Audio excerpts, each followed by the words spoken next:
Okay, so it's my pleasure to introduce Davis Tuya as a speaker today from EPFL. He's associate professor in the Environmental and Computer Science program and also part of the Earth Observation Laboratory. And today is going to talk about Earth observation for marine life. So really looking forward to it. Thank you so much for joining us, and we're looking forward to your talk. It's all yours. Thank you very much, Kishab. And hello, everybody. It's a pleasure to be here. And let me share my screen and slides full screen. Can you see everything all right? Yes. Yes, very good. Okay, so in the next 45 minutes, I will talk about water, basically, which is a topic that is not my usual one. I've been generally talking about land, and that's where I made most of my research. But since a couple of years, I've been starting to consider the above and underwater domains, where we run a set of research marrying environmental science, remote sensing, and computer vision. So I wanted to bring you to a journey that it would be also full of very nice pictures to have a bit of a feeling of the beauty of our planet in a configuration that we do not always see. I mean, maybe you are a diver, so this is completely normal for you, but for a good share of the population, the underwater world remains a bit of a mystery. And this actually is it's something that we need to change, because the threats to the marine ecosystems are quite important.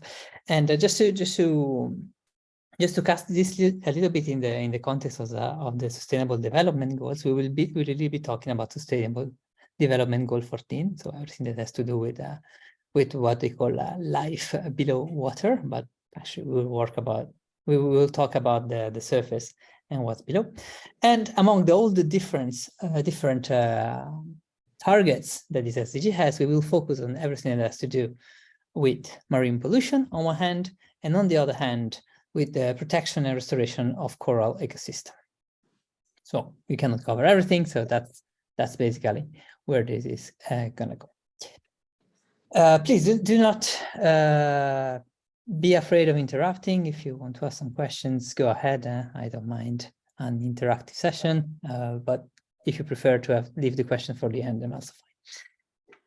Okay, good. So talking about water, why is that important? I think that the marine ecosystems are where a lot of things for the future of our society are happening at this moment. It seems pretty far away, but it's actually not, because the oceans provide a lot of services to us. For example, food.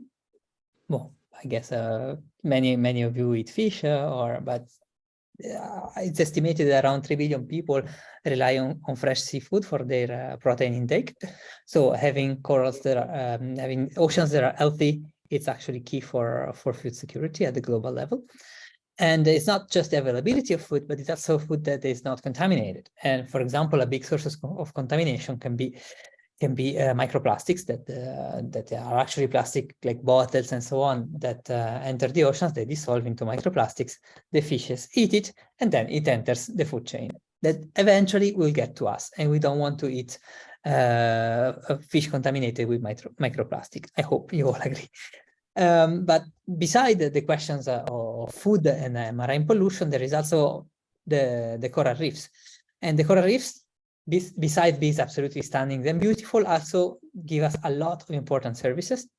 The first one is their role of haven and house of about 25% of all marine life in the oceans. So you can understand that if too many coral reefs die, well, entire marine ecosystem will disappear. And also corals not only are a shelter for fishes, but also shelter for all our coastlines, because storms and waves actually are broken by coral reefs that make the damage the storms have on our coastline are much lower. So there is an economical value, and there is also, the tourism, because the coral reefs are, as I already said multiple times, incredibly beautiful and tend to attract people, which brings a lot of economical benefits. So in a way, oceans are important. This is what I'm trying to say with a lot of words. And despite all this importance that I hope you believe me and you share this concern about the oceans, well, things are not going so well. in the sense that in 50 years, we have lost already more or less half of the corals worldwide. So coral reefs in many places look like in this picture at the bottom left. So these are corals, the corals that are bleached, which means that these corals that have expelled the algae they usually live in symbiosis with, they become white and they eventually die because they don't have any source of nutrients anymore. And on the other hand, not only the corals are suffering, but the oceans in general, because we are giving a lot of gifts to the oceans in terms of plastic that we as a society produce in massive amounts. We will talk about it in a second. And these plastics end up in the water and stays there, disaggregates and enter the system. And you can see the numbers here. So we're talking at 268 million tons. So we're talking about something really incredible. So basically, I mean, the question that I have is like, it's kind of a rhetorical question, but which type of ocean do we want to have now? Do we want to have something like the one on the left, which is thriving with life and with corals that are diverse and in very good health, or something like the situation on the right, where basically there is nothing left, a lot of pollution and dead coral. And these two places are not so far apart, actually. They are actually in the same country. They are very quite nearby coral reefs. So, you know, it's a matter of many reasons, of many sources, but it's also a matter of protection. And this is where I think we can help by working in synergy, marine biologists, and bringing our knowledge of machine learning and AI. And I say our, I hope I can also involve you into this battle, but we can talk about it later on. Okay, but so this was a kind of a gentle introduction on what I wanted to tell you today, but basically now we're going to go into details, and there will be two main parts to this talk. So a first one where we talk about what happens above the water, so we'll talk about plastics, and then a second one where we will actually make the dive into the water and look at coral reefs a little bit closer. Is that okay with everybody? Yes. Yeah. Just to know if you're there, because I can't see you. So. I mean, I could, but then if I start to have the image, then my screen becomes super small. So, but I know you're there. That's the important part. Great. Okay, so let's start with part one. So we'll talk about what happens at the surface, and basically the story is about talking about detecting marine litter from space. Because I come from a remote sensing background, so as I told you, mostly over land. And this time, you know, we are working since now a couple of years into supporting people that are actually trying to remove all this nasty plastic that you can see in the image on the left. Okay, so going a little bit more into details about why marine litter is a big problem. So we have here a little bit of a couple of numbers of the amount of plastics we very much willingly let go into the oceans. And as I told you at the beginning, these plastics decompose into microplastics, and these are actually a direct danger to animals, and they have been found everywhere. So, for example, in Antarctica, in penguin stomachs, in the sediments we take in the very deep sea, into human stool. So it also means that it's already inside us, and all this, we don't really understand yet what this will be the impact on our health, but what we know for certain is that it's going to have a tremendous impact on marine ecosystems that actually, you know, feed on them in a certain way. So, you know, we're not talking about small amounts. We're talking about 12 million tons of plastic entering the system every year into something that already has more or less 150 million tons. So it's a lot of plastic. I mean, we're not just talking about a little bit. And if you look at the projection, I mean, it's not something very funny that we're seeing here. So as you can see by the black line here, you see an exponential growth of the amount of plastic that is being generated. And I'm not talking about plastic in the sea now. It's really all the plastic that is generated by our societies. So it's gonna go up and up and up and up. And today, as you can see here, the red circles, almost the entirety of the plastic is discarded and put into discharges, burned, but you want to actually put into discard it, because what is burned and recycled is very, very little. So you see basically it's the blue and green line here. So the good news is that we expect a lot of effort to come into the recycling and the incineration that will then stop, if you want, the increase of this red line. That is what we don't want to have. So it's the plastic that will end up among other sources in the sea. And so we know that this curve is kind of stopped growing exponentially, but it's still growing. And so, which means that the amount of plastic entering the marine system is going to grow again. And this is very bad. So this is why I want to make our part to make the thing a little bit better. And we are working actually with companies that are creating technology to collect this plastic at sea, in order to support them into these actions, because the sea is a big place actually, and to find this plastic, it's not like we can just go around with a boat until we find a bottle. Otherwise, it could be a very, very long journey. And you can see it here, for example. So we are lucky because, in some sense, the sources of plastics are more or less known. So in a way, very often we find the plastic on the beach. So the currents bring them back. So these ones we can collect from the ground, but also when they remain at sea and they start to decompose, thanks to the oceanic currents, they tend to form what we call windrows. And these windrows are, you can see that maybe here a little bit better, they're kind of aggregation of debris. It can be, algae and plastics, and they all get pushed by the oceanic currents, and they become big aggregates that then the collectors can go and actually put on board and recycle. And this is a little bit the luck that we have, that these windrows exist. And so detecting them, it's a way to actually support the work of this company, like the Ocean Cleanup, for example, that have as a mission to make the oceans a little bit less charged with plastic. So we're remote sensing persons. So it means that I work with satellites most of the time. And basically, when we started this project, we thought, okay, can we actually even see them from space? No? Because I don't know if you're into remote sensing at all, but the sensor we have at our disposal have a certain resolution. This resolution is not infinite. We don't have a satellite with 1 centimeter resolution. Like having that resolution from space, it's a little bit difficult to achieve. But so we have a number of sensors that you can use. And they acquire images on a regular basis by orbiting around the Earth.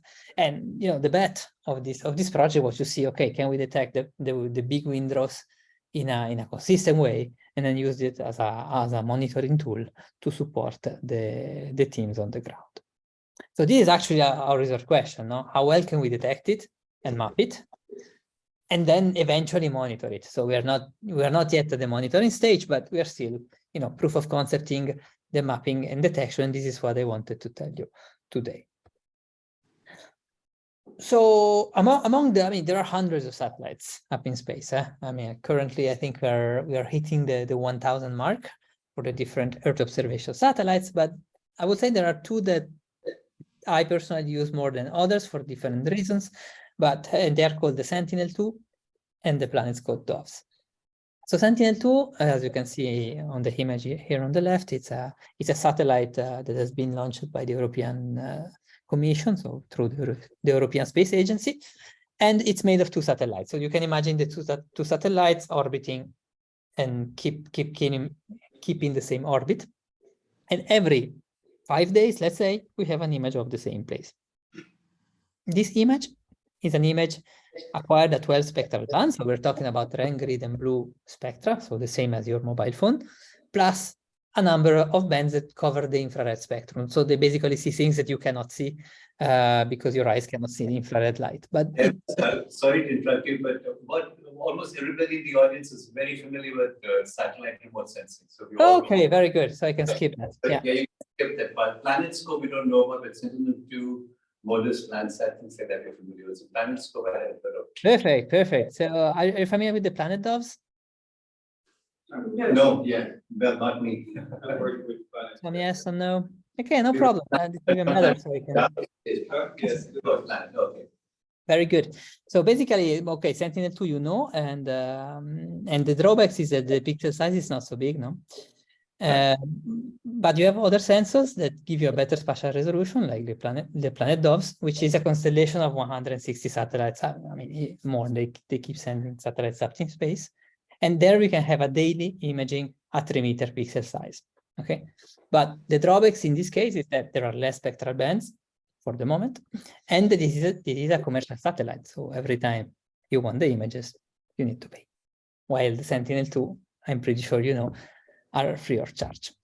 And so this difference in spatial resolution also tells you something about what you can see on the ground. And so you have here 2 examples. You have here on the right a zoom-in version of this one. So this is taken by Sentinel on a cloudy day, unfortunately. And here on the right, you have an image from a planet Doves, where you can see that the type of details you can see is actually much more. So, you know, every type of sensor has its own advantage. One has the advantage of the fact that it's free, and the other is mostly the spatial resolution. Right, so now that we have our images, let's say that we can get any of this. I mean, that we haven't solved the plastic problem. I mean, there is a number of things that are still not completely solved yet. And the first one is that if you use only the RGB bands, you don't see basically anything. Like you see a little bit of the plastic. You can see here in the middle, like some very, very big aggregates.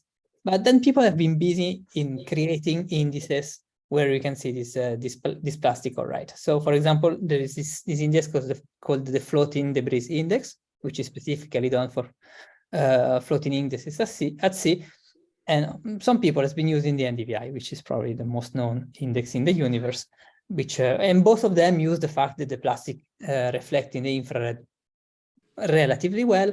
And even though, I mean, what we really would like to have is bands in the shortwave infrared where the plastic really shines. But in both cases, even if you put your 2 indices and you start to look at the spectral response of them, it's very difficult to make apart different types of plastic. So there is no real linear separability. The space of the distribution of the different type of plastics is not so clear. And also a little bit how the non-plastic objects interact with the plastic one is not extremely clear. Do you have a question? I hear some noise, or no? So this graph is shown. Is that from the planet or from the Sentinel data? I think this is from Sentinel data. Okay. Yeah. All right. So and there is also a number of other disturbing factors that makes it even more complicated to really pinpoint plastic objects at sea, or I mean litter objects at sea. One is the presence of the coastline, which is something that we could deal with relatively easy. The sea spray, this is not a floating object, but it's just an effect of the wavy patterns. There are clouds, which is always the big enemy of optical remote sensing. So I mean, it's something that's always there. And finally, the big offender is probably the ships, knowing that the ships in a way is a floating object, but at the same time, it's not the floating object that we want to detect. So you see, first of all, the spectral characterization of the plastic is not clear per se. And secondly, we also have a lot of confounding factors that makes it even more complicated. And this is why we usually revert to machine learning algorithms. Is the audience familiar with machine learning algorithms and deep learning, or should I? No, we've been doing this for a few years now, so I think everybody here is intimately familiar with this. Fantastic. So I can even stay to the more interesting bits then. Yes, thank you. And so the type of system that we were implementing in our first exploration were basically kind of a traditional pipeline where we would start with some Sentinel images here, where we knew there will be some events. I come back to that later on. Then have some kind of ground truth imaging where we have been identifying this type of events, and then by training a deep segmentation model, we pass from the image to a segmentation map. So we're talking about a semantic segmentation process where basically every pixel will get a probability score of being a floating object or not. So the model in particular, it's something that has done its proofs in multiple situations, which is the UNet model. So I guess everybody in the room has been using that, if you're familiar with deep learning, and then you know, slight modifications of the unit that are supposedly more robust and train faster, which is, for example, the unit plus that, you know, it adds a number of dense connection between all layers to make the learning more smooth. But to learn this model, we need training samples, no? And for this, what we have done is that we have been creating a dataset, which is called the floating object dataset. You see it here. You see it here on the left, where basically we have been looking at the news for articles related to plastic events. So articles relating to big aggregates of plastic have been found on the coast of blah blah blah. And thanks to those articles, we could pinpoint to a specific image and timestamp, find the corresponding Sentinel images, and then hand labels on the Sentinel image the type of debris that we could see with our own eyes. Of course, like this, we can label simply the biggest events, but this is like the best we could do with the information we had at hand. And thanks to this, we could do around 30 locations around the world with the image and the segmentation map.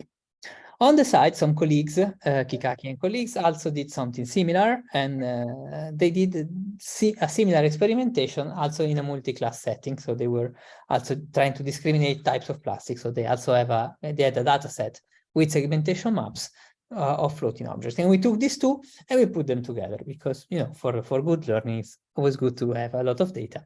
And we simply switched the labels of the Marita dataset from multi-class to binary. Now, on top of it, after our first experimentation with the dataset we had, we realized that the ships were a problem. So we crafted a third, I mean, we didn't craft it, we didn't do it ourselves. We took the S2 ship dataset, which is a dataset made by Chokarlan and colleagues, where they had basically satellite images at high resolution of ships. So you can see them here, and these things here. This is a ship, this is a ship in the Suez Canal, I suppose. And using these images as extra samples in our dataset, as negative this time, we're also trying to teach to the model what not to detect as plastic, which is, for example, the ships. Because, of course, I mean, you can always get to a model that is nicer and nicer and more complicated. You can go from UNet to UNet++, you can go to segformers, go into transformer, whatever you want. But I think that also looking at the data you're using for learning is very important, because I mean, here we have identified a problem that is pretty clear, like the misdetection of ships for plastic, and we found a way, we will see in a second if it works, to actually craft or improve our data instead of improving our models to have a better detection. I know it sounds stupid, like just make your data better, but yes, this is something that I think it's very, very disregarded in the machine learning computer vision community, is that you need to craft your data well before making models that are more and more complicated. And there are movements along this direction, you know, called data-centric movements, even in machine learning, where people are trying to turn to that. So that's, yes.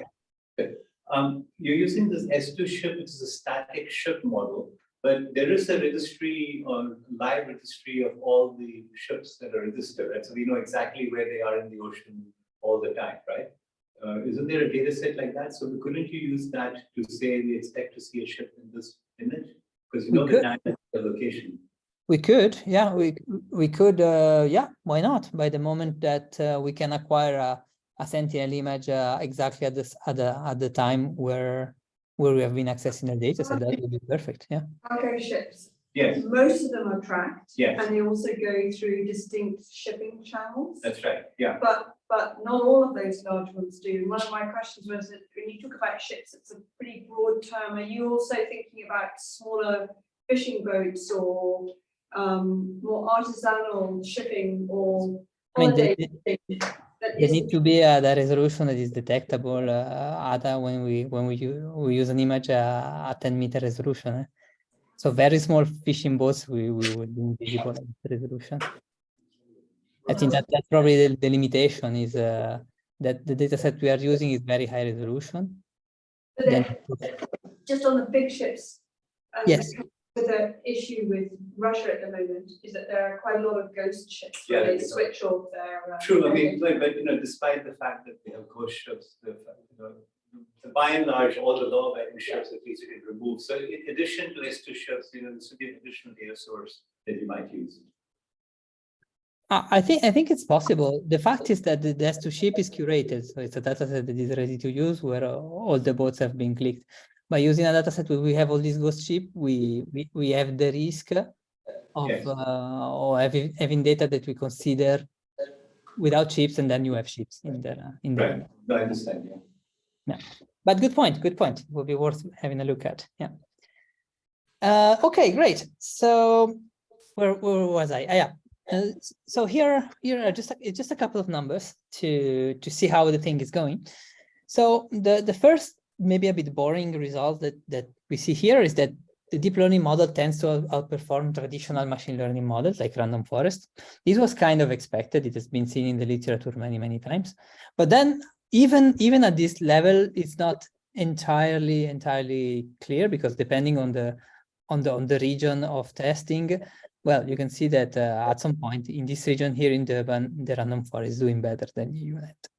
So actually, it's an on average, the deep learning model is doing better, but it's not always the case. But I think the interesting result here is when you look at the two parts of the table. So this time look at the first two columns versus the rest.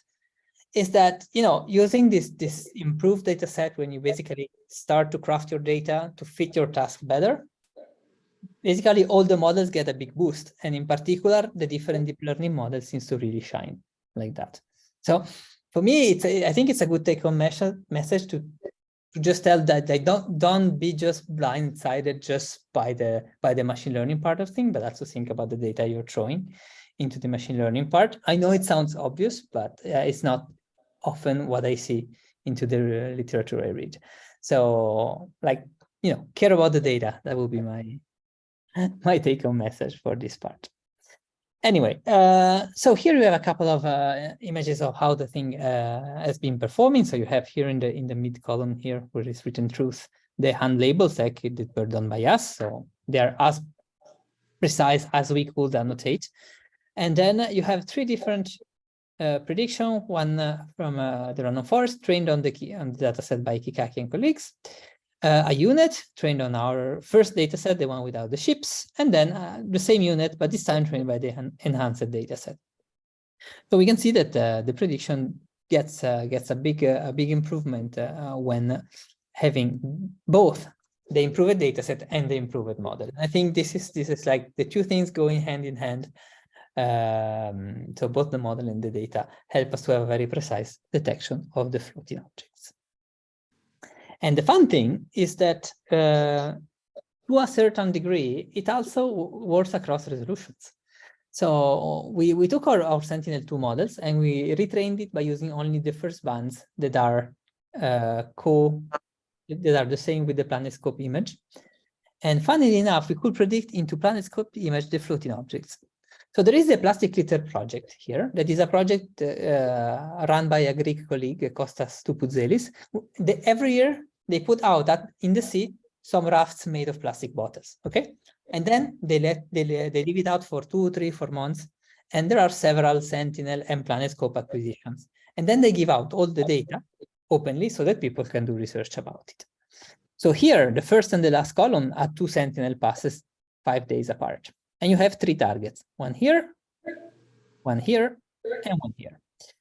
And then we see the same targets also on the planet image, which has a much higher spatial resolution. And the fun thing is that our models are able to detect the rafts in all different time steps without retraining specific for the PlanetScope imaging. So we have a model that is able to detect at both resolutions. At the beginning, we were a little bit disappointed by the results, no? Because we were detecting only the raft at the bottom that you can see here, here, and here, no? But last week I was talking with Professor Toupouzelis, who came to see us at the EPFL, and the funny thing is that he told us that the 2 rafts at the top, they are made of wood and not of plastic, because they're kind of a control thing where actually they should not really be detected because they were made of wood. So even better, no, like in a way, the model was doing the right thing and we were getting upset for nothing, which is good. Anyway, so this concludes the first part of the talk. Do you have some more questions? I mean, it's a good moment for me to breathe.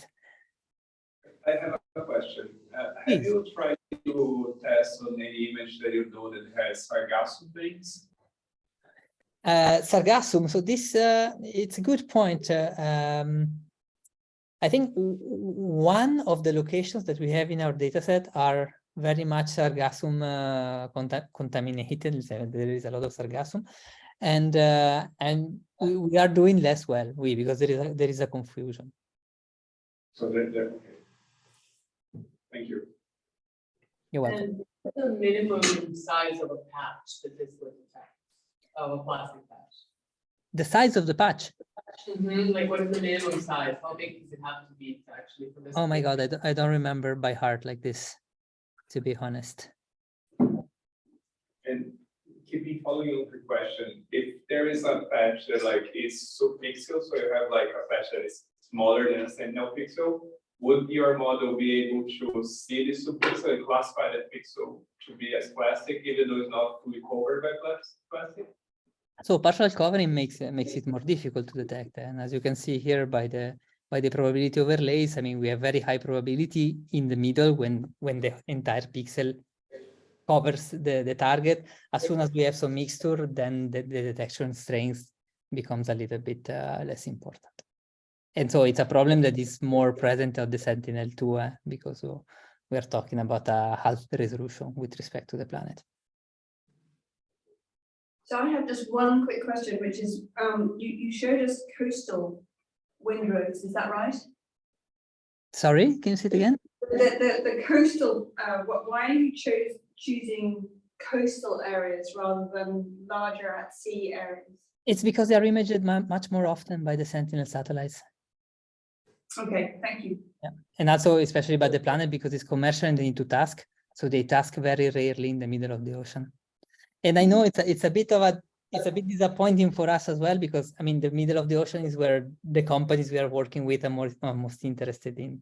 So we need to kind of find an in-between solution.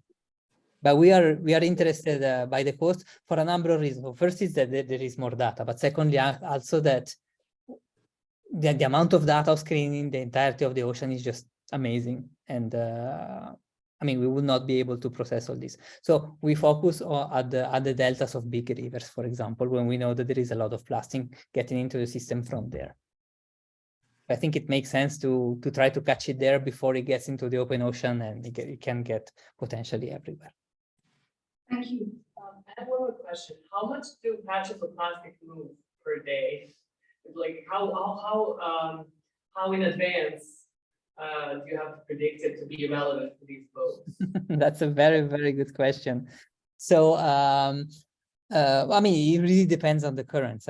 It's difficult to give you an estimate. We have been making some estimation by using Sentinel and Planet images. They were almost instantly collocated. So we're talking about a few minutes distance between the two acquisitions. It's difficult to find these two images looking at the same place at such a small time difference, and we could already see some pixels of difference. So we're talking about maybe 50 meters or so.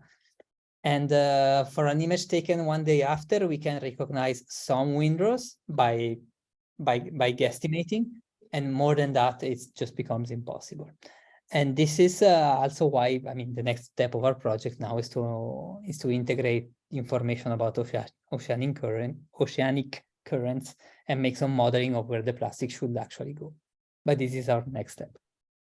It's interesting because yesterday we were listening to, Tuesday we had a seminar, someone is trying to track ice movements in the Arctic. So, I mean, it could be in some ways similar. Yeah. I have a very close colleague who works on that. I mean, she goes on expeditions. Her job is not to track the ice movements, but when she showed me she had a camera on the boat taking pictures every day, and she made a movie. And by looking at the ice, it's incredible how fast it's moved. I would have never guessed. Yeah, I think the big takeaway from this talk, they're also using deep learning, but convolutional networks. But the big takeaway is that wind is the biggest determinant and not currents for the ice movement. So it's the same is true of plastic. Yeah. Okay. Take wind into account, I guess. Yeah. I mean, I said currents, but in the project we are looking at all kind of data we can get from the ERA, for example, for having this type of estimating winds is one of them. But that's very good advice. I will keep it. Thank you very much. Okay, let's shall I continue? So we can see something maybe a little bit more, how to say that, pleasant to the eyes. So who is a diver in the room? Who's the what? A diver. One hand went up. Yeah, there's some of you. Good. So one is good. So at least the person can confirm that this is an exceptionally healthy reef. So this is something that you don't see very often. And if you want to know where it is, you will have to bribe me. I will not tell you. We want to keep it that way, you know. No, seriously, I want to talk about coral reef and their characterization at scale. And this is one project where we are working since also almost 2 years now. And it's something I deeply care about, first because I am a passionate diver, and also because I think this is like key for the survival of the corals. Let me explain you what I mean. So if you remember from the beginning of the talk, corals are under threat. There is a number of reasons why they are, but climate change is a big offender, and also mostly because by current change phenomena. So the warming of the water brings warmer water to the coral reefs, and some small difference in temperature in the water can cause a lot of bleaching, because as I told you before, the coral lives in symbiosis with an algae. But if the water temperature goes up by 1.5 degrees, in many places, the coral expels the algae. And when it expels the algae, it dies. So you can imagine that by having this phenomena of warm underwater current coming in over and over, this phenomenon happens more and more. I mean, the Great Barrier Reef is one of the big victims of this. And if on top of the already, let's say, climate change related water current problem, you avoid anthropogenic stresses, mostly pollution from industrial activities, or at a very smaller scale, like tourists that walk on the corals, we can get to a lot of damage of the corals worldwide. So as I told you before, half of it we have already lost, and it will be very nice if we would not lose the other half. Even though projections are not super positives. And I mean, this makes me very sad, me and my colleagues. But a few years ago, almost by mistake, we made a discovery that was very puzzling. That there is this one ecosystem, the Red Sea, where the corals are super resistant to it. We call them super corals. They are very, very strong, you know. And basically, the corals in the Red Sea, for a reason we were trying to understand, are able to take 3-4 degrees of increase of temperature in the water without bleaching or dying. So understanding why this is super important, because maybe, I mean, we probably have here what will be in 50 years the last coral reef of the world. So we have started this project, this big crusade, let's say, to protect the Red Sea. And to protect the Red Sea, basically, we start with the principle that first we need to map it, then we need to monitor it. And while mapping and monitor it, we need to understand the causes of this super resistance, hoping that what we learn here could help somewhere else. I mean, spoiler, I'm not sure it's going to help somewhere else. We can talk about it later, but let's say that our part in this project is mostly to make a picture of the coral where we can then support local decision maker and local academics to basically lobby to create protected marine areas, and also to monitor how the corals are doing, and then keep working to avoiding excessive pollution and so on and so forth. So instead of doing like our colleagues at the Coral Atlas, at the Allen Coral Atlas initiative are doing, which is using remote sensing and mapping from above, which is also a very good idea, but it also requires things like hyperspectral sensors that not everybody has. We have thought, okay, let's try to get as close as possible to corals and try to map them from inside the water. This is not something that we have invented. I mean, I'm not claiming that we are the first people to use diving as a research question. I mean, not question, as a mean to answer research questions. But when looking a little bit at which technology was around, I realized that current approaches do not scale very well. So as you can see here in this paper by Burns and colleague in 2015, this was maybe one of the first paper maybe doing submarine photogrammetry. So there was a diver with a camera and taking a lot of pictures of the reef. And they were basically scanning a reef that was doing 28 meters times 6. So we're talking about 3 pixels in Sentinel, so something relatively small.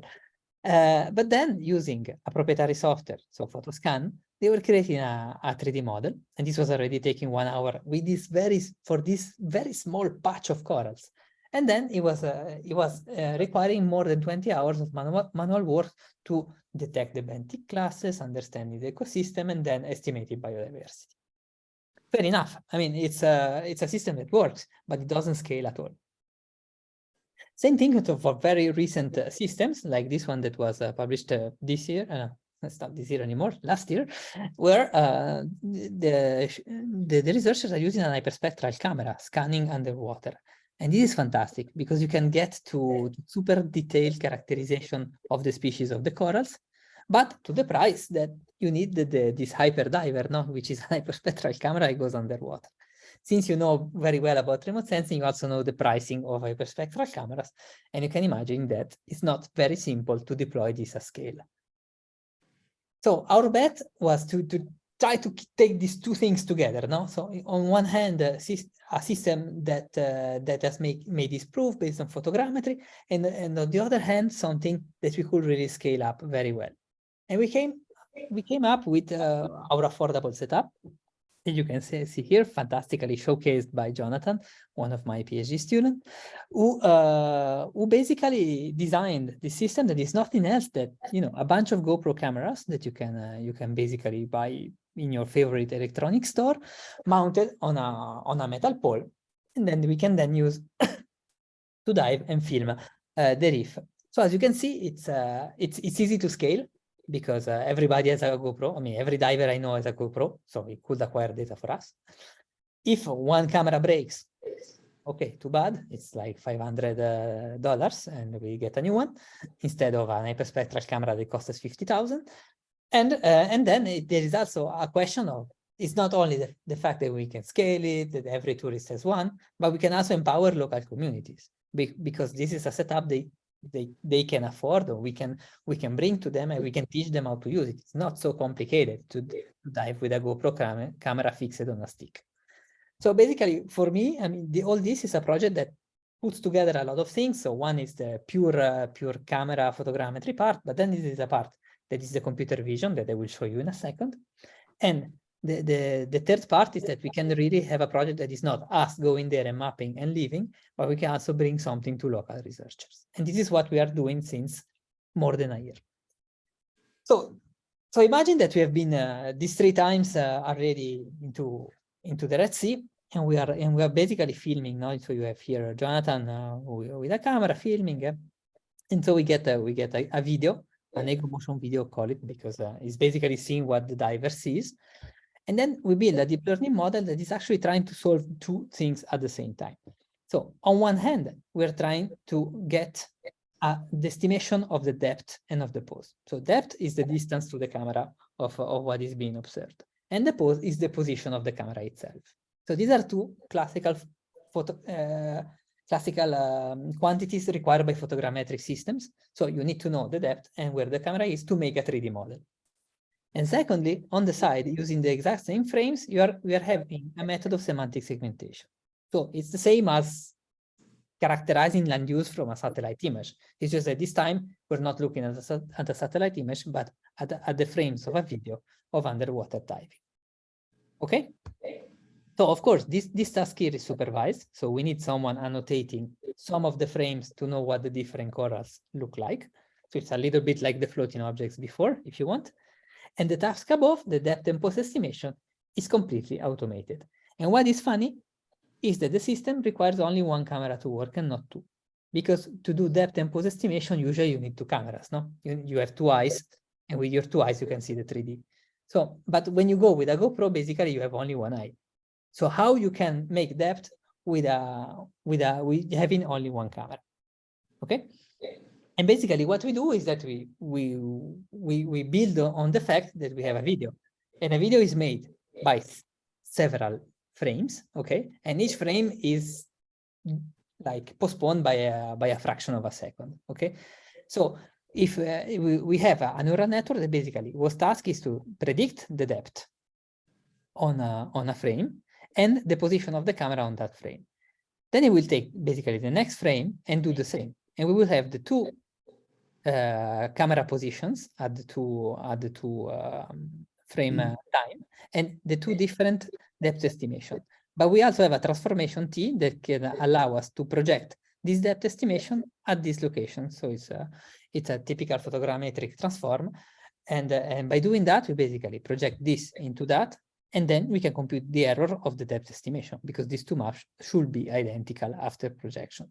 And then thanks to this self-supervised objective, so the supervision comes from the data, there is nobody clicking anything on telling you the real depth, we can train a model that predicts depth from the video. And the cool thing is that it goes very fast. We can do it at 18 frames per second. So basically almost in the real time that the video is playing. So we have a deep learning model that is basically real time. On the side, we're also making the semantic segmentation. And can you see maybe why we need a semantic segmentation map? I mean, you want to know what's a coral and what's not the coral. That's very good. So that's the first reason. So we want to have an ecological estimation of the health of the reef. But there is also a reason that is purely technical, is that if we do a 3D model of the reef, there are some elements that we are observing that we don't want to enter in the 3D model. For example, fishes. We don't want a fish to be in the 3D model. Or imagine that you are two-person diving and you're behind, and you see the fins of the diver in front of you, but you want these fins to be removed from the system before the 3D model gets constructed. So basically, we need to have the semantic segmentation for these two different reasons. One, having the actual characterization, and the second being the removal of unwanted object before we make the actual 3D transform. So I prepared a little video so you can see what it actually looks like. So I just let it go. So you see here the video. So here on the top left, we have the video as it has been taken by the GoPro, and there is nothing, no post-processing or anything. So this is what the diver is seeing. Here on the right, you see the basically depth estimation. So everything that is yellow is close to the camera. Everything that is blue is very far. And so this is learned in a completely unsupervised way, and is predicted basically at the same time that the video is going.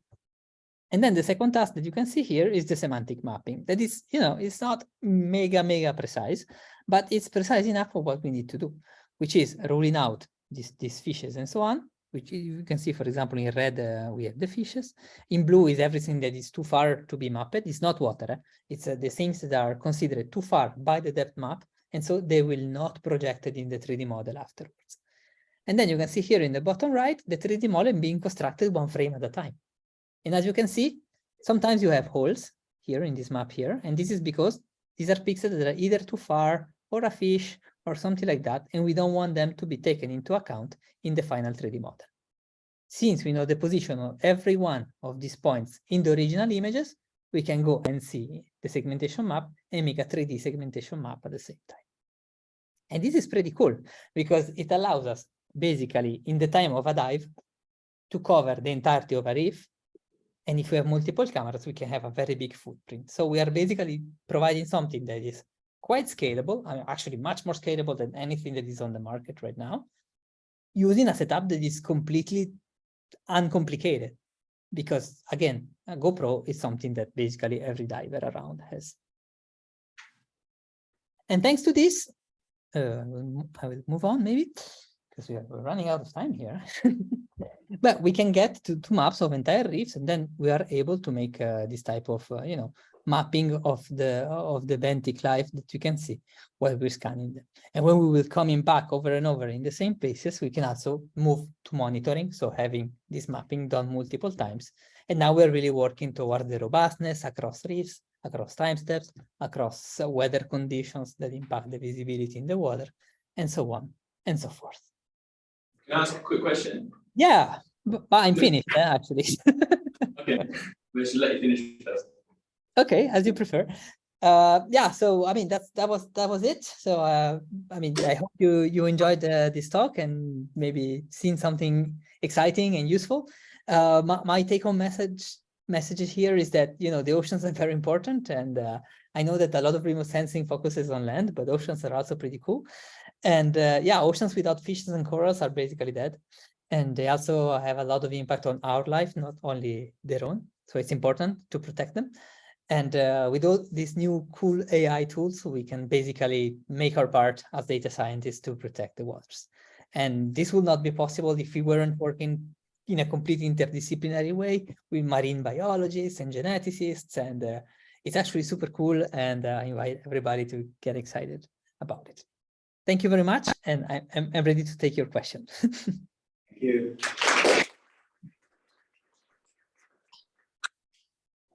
So what was your question? Yeah, so I was going to say, it looks really, really neat what you've done with the reef mapping.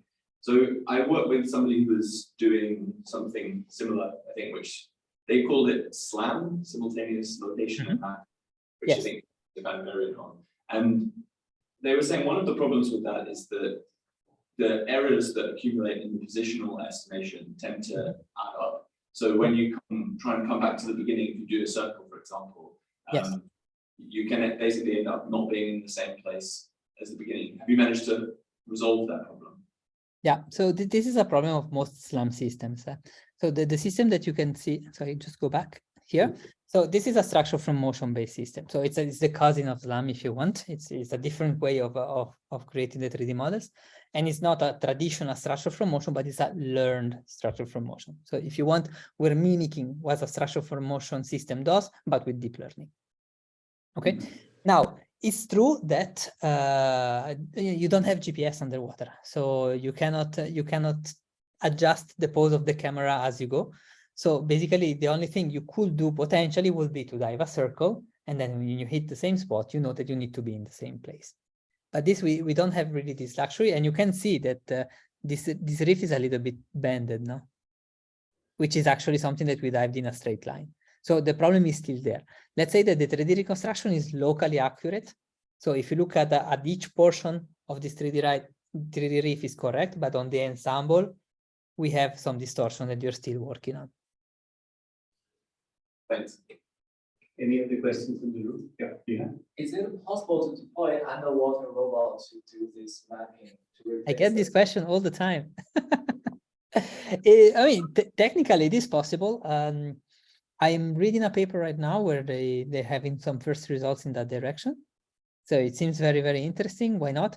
In our case, the idea was really I come back to this, to empower local community to be able to do themselves for their own reefs. And, the economic cost of the underwater robot is still a little bit prohibitive. So I think that for research, it's a super interesting avenue. For like a very large scale collection of data is probably not the most practical, but it would be more efficient than a diver that swims quite slowly, and then you need to get out, wait a few hours to expel the nitrogen before diving again. I mean, with a robot, you can just keep going. Any other questions? Anybody online who wants to ask a question, just unmute yourself, please.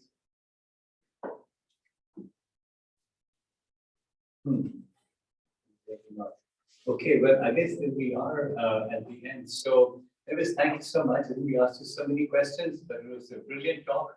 Really enjoyed. These are the talks that are interesting, when there is some interaction. So thanks to you for all these questions. Sorry, I appreciate think all of us enjoyed both halves of your talk, and the second part, in fact, is super exciting. So wonderful work. Thank you so much. Thank you. And thanks for the invitation. I hope next time I can come really in person. Yeah, I hope to see you in person here. But yeah, for now, I guess let's stop the recording and Fantastic. we'll put this online in a fairly soon. Stop sharing the screen. Yeah. Cool. So